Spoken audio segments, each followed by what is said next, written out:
Disclaimer: I do not own the rights to the images or information. This was purely made for the purpose of studying for boards. Chapter 6: Nuclei of the cranial nerves. General principles governing the architecture of the nuclei of the cranial nerves. At first sight, the general architecture of the brainstem appears to be disconcertingly different from that of the spinal cord. However, on closer inspection it becomes apparent the underlying organization of the brainstem shows a reassuring similarity to that of the spinal cord. Thus the dorsal and ventral horns of the spinal cord are directly continuous with the gray matter of the brainstem. Moreover, the four functional areas which typify the gray matter of the spinal cord can also be recognized in the gray matter of the brainstem. These four areas are the somatic afferent and visceral afferent components of the dorsal horn and the visceral or autonomic efferent and somatic efferent components forming respectively the lateral horn and ventral horn of the spinal cord. The visceral efferent component of the brain forms a pre- and a postganglionic relays in the trunk. Thus the basic design of the gray matter of the brainstem is essentially similar to that of the spinal cord.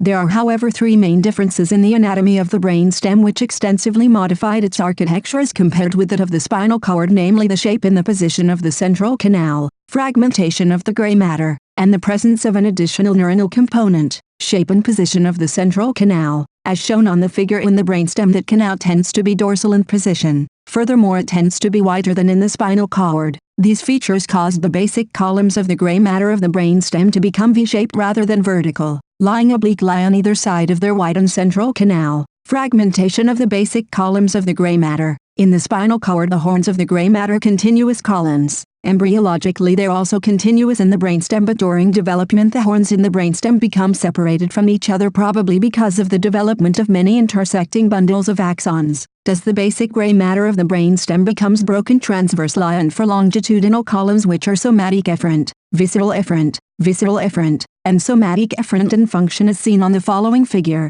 Moreover, the two efferent columns are also partly broken longitudinally, thus forming separate islands of gray matter along the brainstem which are now graced by the name of nuclei. However, these nuclei remain essentially in love with one another. The two acorn columns, both the somatic and visceral efferent, do not break up longitudinally but remain as two continuous longitudinal columns. They do become known as nuclei. Development of an additional component, special visceral efferent. The lateral plate mesoderm of the embryonic head contributes to the striated muscles of the pharyngeal arches. This additional musculature component in the head is innervated by an additional neuronal component known as special visceral efferent neuronal components, also called branchial efferent. As shown on the following figure, this arises as another efferent column of gray matter between the visceral or autonomic efferent and the somatic efferent columns ventrolateral to the rest of the apparent and efferent nuclei. Like the other efferent columns, however, it tends to break longitudinally into three isolated islands, and again these islands are now called nuclei as seen on the following figure. A special visceral efferent nucleus is allocated as follows to the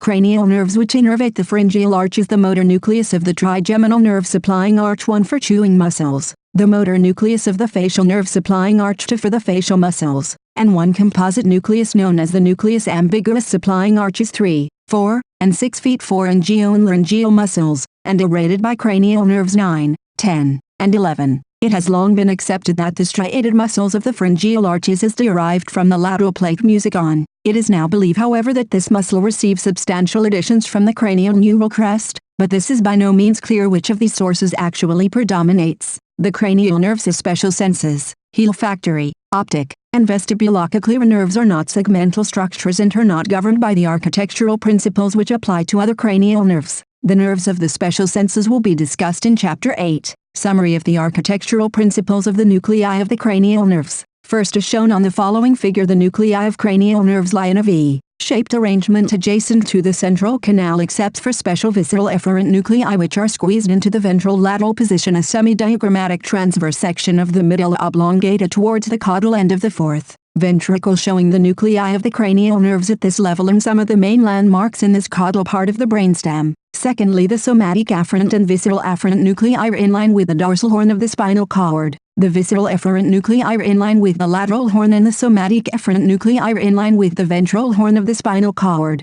Thirdly, the afferent nuclei are separated from each other transversely as you can see in the following image. The efferent nuclei are separated transversely and tend to also be broken up longitudinally. The dorsal and ventral horns of the gray matter of the spinal cord, which are shown on the right-hand end of the diagram, become continuous rostrally with the nuclei of the cranial nerves. The nuclei tend to be arranged in a V shape because the dorsal widening of the central canal in the catapart of the brainstem, the sensory cranial nerve nuclei. Two more dorsal lines of nuclei are continuous longitudinally. The motor cranial nerve nuclei. The three more ventral lines of nuclei are broken up longitudinally into discontinuous islands of gray matter. The cranial nerve related to each nucleus is indicated by its number. Next we will discuss names, topography, and functions of cranial nerve nuclei. Somatic afferent nucleus. The somatic afferent region of the gray matter of the brainstem forms a single continuous and very elongated nucleus known as the sensory nucleus of the trigeminal nerve, which is directly continuous with and homologous to the dorsal horn of the spinal cord. This nucleus receives the central projections from all of those primary afferent neurons which are involved in the somatic afferent pathways of the head, for example from the cornea. These include touch,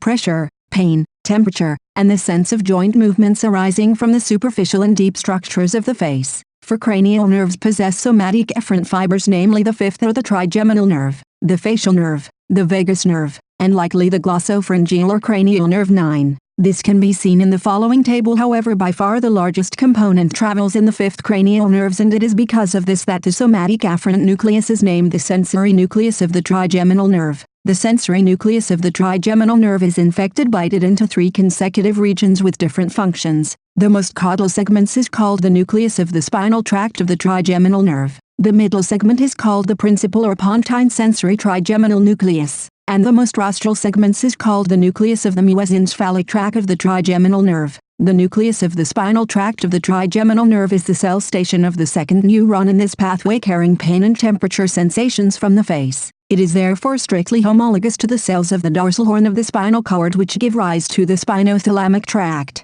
The principal sensory trigeminal nucleus consists mainly of the cell bodies of the second neurons of the pathways of touch and pressure from the face. The nucleus is therefore strictly homologous with acuneate and gracilis nuclei. The separation of pain from touch in these two continuous nuclei enables the surgeon to relieve severe trigeminal neuralgia in human patients by eliminating the spinal trigeminal nucleus while at the same time preserving intact the pathways of touch from the face, including the all-important protective corneal reflex, by leaving the principal trigeminal nucleus intact. The nucleus of the music valley tract of the trigeminal nerve apparently deals with all the incoming proprioceptive impulses from the muscle spindles of the jaw muscles and probably also those of the muscles of the eyeball. The cells of the musician's phallic trigeminal nucleus resembles histologically the pseudo-unipolar neurons of dorsal root ganglia. They may indeed be the cell bodies of primary afferent neurons which have arisen embryologically from the neural crest but have become embedded in the brainstem instead of forming a dorsal root ganglion. If so, these neurons of the musicocephalic trigeminal nucleus break the almost universal rule that primary afferent neurons have their cell stations in dorsal root ganglia or in the homologous ganglia of the cranial nerve. The only other exception to this rule is the olfactory nerve visceral or autonomic efferent pathways from the head and many from the trunk also project into a single long nucleus. The nucleus of the solitary tract is shown in the following figure. These afferent pathways arise in the embryonic head from the endodermal regions of the foregut, notably from the endodermal lining of the back of the tongue, the third embryonic pharyngeal arch, and from the endodermal lining of the pharynx and larynx, pharyngeal arches 3, 4, and 6. These visceral afferent fibers travel in the 9th and 10th cranial nerves as shown in the previous table. Others arise from the taste buds in the rostral 2/3 of the tongue and travel in the 7th cranial nerve, which is the nerve of the second embryonic pharyngeal arch but invades the ectodermal lining, the front of the tongue belonging to the first arch. Taste fibers are often called special visceral afferent as opposed to general visceral afferents, but officeroy-afferents share the nucleus of the solitary tract. Large numbers of other visceral efferent fibers arise from the trachea and lungs and from the esophagus and gastrointestinal tract traveling in the vagus. These two project into the nucleus of a solitary tract. Yet others are cardiovascular apparent. These arise from the 3rd and 4th embryonic aortic arches consisting of carotid sinus nerve and aortic nerve, and travel finally to the 9th and 10th cranial nerves. Thus the nucleus of the solitary tract receives projections from 3 cranial nerves, and facial, the glossopharyngeal, and the vagus nerves, mesroefferent nuclei. There are 4 visceral or autonomic motor nuclei lying in line with each other. These are homologous with the lateral horn of the spinal cord and contain neurons which resemble histologically those of the lateral horn. The most rostral of these nuclei is a parasympathetic nucleus of the oculomotor nerve, also known as the Ettinger-Westphal nucleus. This gives rise to the preganglionic autonomic axons of the 3rd cranial nerve, which are responsible for regulating the muscles of the iris and ciliary body as shown on the table. The next in the caudal direction is a parasympathetic nucleus of the facial nerve. rostral salivary and salvatore nucleus, supplying the preganglionic fibers of the 7th cranial nerve to the mandibular and sublingual salivary glands, lacrimal gland, and the glands of the nasal mucosa. Called this is the parasympathetic nucleus of the glossopharyngeal nerve, caudal salivary or salvatore nucleus, sending preganglionic fibers to the 9th cranial nerve for regulation of the parotid salivary gland as shown in figure 6.4. The most caudal in this series of nuclei is a parasympathetic nucleus of the vagus nerve. Dorsal motor nucleus of the vagus nerve is shown in figure 6.1, which provides preganglionic vagal fibers to the lower respiratory and gastrointestinal tract. These nuclei are often known as general visceral efferent to distinguish them from the so-called special visceral efferent nuclei, which are considered in the next paragraph. Special visceral efferent nuclei. This is a series of 3 nuclei as shown in figure 6.2, which give rise to axons which innervate the striated muscles derived from the embryonic pharyngeal arches as shown in table 6.1. Most rostral is the motor nucleus of the trigeminal nerve, and this is responsible for the muscles of chewing which are derived from the first pharyngeal arch. The second is the motor nucleus of the facial nerve, innervates the facial muscles, all of which are derived from the second darts. The third is the elongated nucleus, the nucleus ambiguus,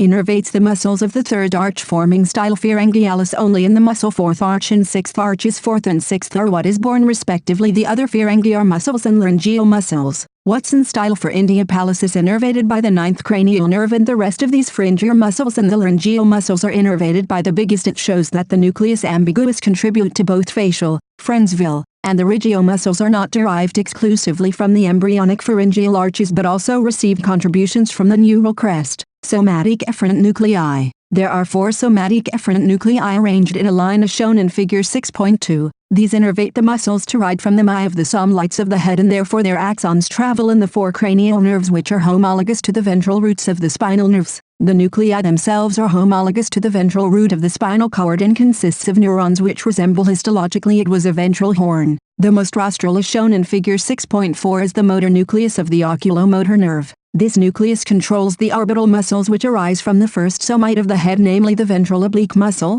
the recti muscles except the lateral one, and the levotarp LP Price muscle. This is written in table 6.1. Next to shown in figure 6.4 is the motor nucleus of the trochlear nerve, supplying the only muscle which arises from the second some kind of the head, namely the dorsal oblique muscle. Since this cranial nerve is homologous to the ventral spinal root, its axons ought to emerge from the ventral aspect of the brainstem, but in fact they spring from the dorsal surface. The explanation is that the nucleus is ventral and in line with the other somatic efferent nuclei, but its axon pass dorsally from the nucleus and then cross the midline dorsal to the rostral part of the 4th ventricle. The axons continue laterally and emerge from the dorsal surface on the opposite side from which they started. The crossing over of all its axons and their dorsal inversions are together unique among the cranial nerves. Some oculomotor fibers also cross before emerging. The 3rd nucleus of the somatic efferent series is the motor nucleus of the abducens nerve. This nerve emerges eventually as it should and integrates the lateral rectus muscle and also the retractor bulbi muscles of those mammals which have them, including domestic species but not man. The most caudal of the somatic efferent nuclei is the motor nucleus of the hypoglossal nerve. In many mammals this elongated nucleus continuous directly into the ventral horn of the spinal cord, and its cells are of the same type of the motor neurons of the ventral horn. Its fibers supply both the intrinsic and the extrinsic tongue muscles. Next we will discuss the reflex arcs of the cranial nerve shown in figure 6.4, which is a ventral D diagram of the cranial nerve nuclei and some of their reflex pathways. The nuclei of the cranial nerves are seen as though the left half of the brainstem were transparent. The neuronal pathways of the corneal reflex, the salivary reflex, and the gag reflex are traced through the Ravian nuclei on the right side of the diagram. As shown, the corneal reflex starts from the receptor endings of the cornea and ends in the motor fibers of the muscle closing the eyelids. The salivary reflex begins with taste receptors on the back of the tongue and terminates in postganglionic innings of the parotid salivary interferential wall and ends in motor fibers to muscles closing the pharynx. The nucleus is named according to the cranial nerve with which it is associated. Does the nucleus of cranial nerve 3 indicates parasympathetic nucleus of the oculomotor nerve. The cranial nerves themselves are labeled by Roman numerals. Since the nuclei of cranial nerves, except those with special senses, are homologous to the gray matter of the spinal cord, it is to be expected that they should participate in reflex arcs resembling those of the spinal cord. As in the spinal nerves, the primary afferent neurons have their cell bodies in dorsal root ganglion on, i.e. the trigeminal ganglion, Nicola ganglion of the facial nerve, the ganglion of the glossopharyngeal nerve, and the game thing on of the vagus nerve, the latter being at the proximal or distal, The central axon of the primary afferent neuron project to either the somatic nucleus or the visceral afferent nucleus depending on whether the reflex arc is somatic nervous serial and forms synapses with their interneuron. The interneuron projects into one or other of the three types of ether nuclei depending on whether the efferent pathway is somatic efferent, visceral efferent, or special efferent. Examples of such reflex arcs are shown in the figure. The upper part of the right side of the diagram shows the neuronal pathway for the corneal reflex. The primary afferent neuron rises from the cornea, travels in the trigeminal nerve, and hasn't cell bodies in the trigeminal ganglion. Its central axonal continuation projection to the sensory nuclei of the trigeminal nerve and synapses with the interneuron. The interneuron projects into the motor nucleus of the facial nerve synapses with a special visceral efferent neuron. The axon of this neuron travels in the facial nerve to the obituaries oculi muscle, which closes the eyelids. The lower part of the diagram shows the neuronal pathway of the salivary reflex. A primary afferent neurons from taste buds at the back of the tongue has its cell bodies in the glossopharyngeal ganglion and projects to the nucleus of a solitary tract, the visceral efferent nucleus. An interneuron here projects to the preganglionic neuron of the parasympathetic nucleus of the glossopharyngeal nerve. The acts of the preganglionic neuron passes to the otic ganglion where it synapses on the postganglionic neuron. The postganglionic neuron projects to the parotid salivary gland. At the bottom of the figure the neuronal connections of the gag reflex are shown. In this reflex stimulation of pharyngeal wall elicits retching movements of the pharyngeal muscles. The primary afferent neuron travels in the glossopharyngeal nerve, the cell bodies being in the glossopharyngeal ganglion. The central projection is to the interneuron in the nucleus of the solitary tract. The interneurons project to a special visceral efferent neuron in the nucleus ambiguous. The axon of this neuron leaves the brainstem in the cranial component of the spinal accessory nerve,